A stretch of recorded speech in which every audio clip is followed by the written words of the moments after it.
Imagine this. You wake up in the morning, and before you even stretch, before you even think about breakfast, your hand reaches for your phone. You start scrolling, 10 minutes go by, then 20, then an hour.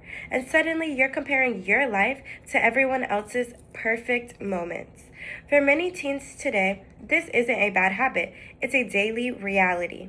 Social media can be a great way to stay connected, but when teens use it excessively, it becomes more than a pastime. It becomes harmful. Right now, teens are spending more time online than they are sleeping, studying, or even talking to their families. And it's affecting their mental health in ways that we cannot afford to ignore. I've watched friends struggle with social media addiction, and I've spent time researching the growing evidence that limiting screen time improves focus, mood, and overall happiness.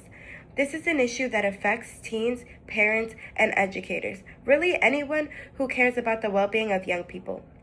Today, I want to show you how harmful the effects of excessive social media use among teens, explain how setting healthy limits can make a real difference, and share what we can do to support healthier online habits. Let's start with the problem. Excessive social media use among teens is causing serious harm to their mental and emotional health. First, social media use among teens is almost universal.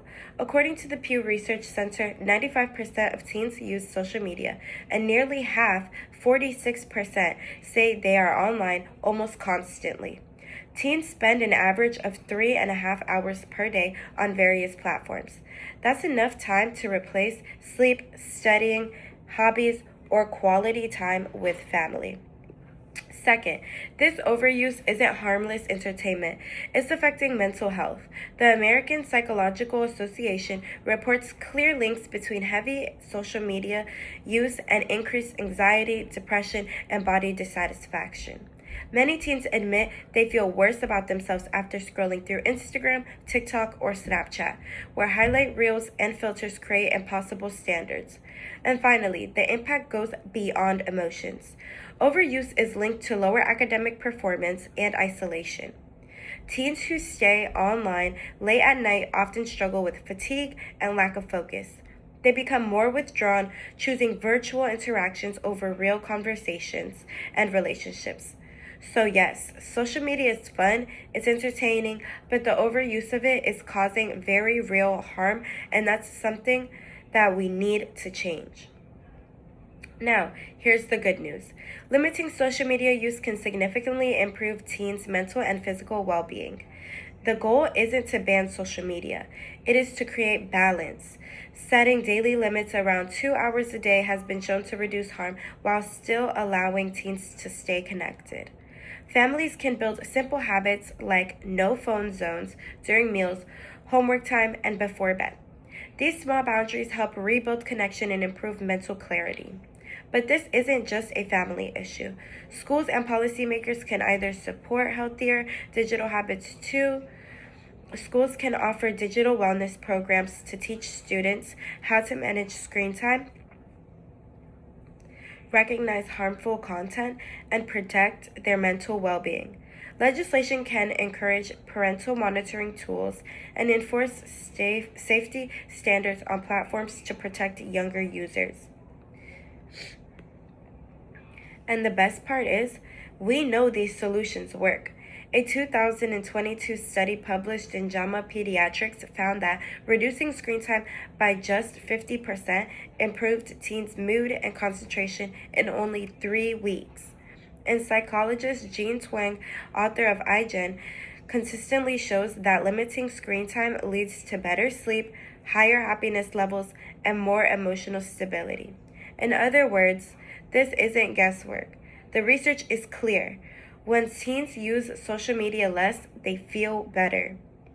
So let's imagine what happens if we take action now. Picture teens spending more time outdoors, exploring hobbies, laughing with friends, and reconnecting with their families. Imagine classrooms where students are focused, not distracted, because they've slept well the night before instead of scrolling until 2 a.m. Social media could become a tool for creativity, learning, and inspiration rather than a source of comparison, pressure, and stress. But now imagine the opposite. Imagine what happens if we do nothing. The rates of anxiety, depression, and teen suicide, which are already rising, could grow even worse.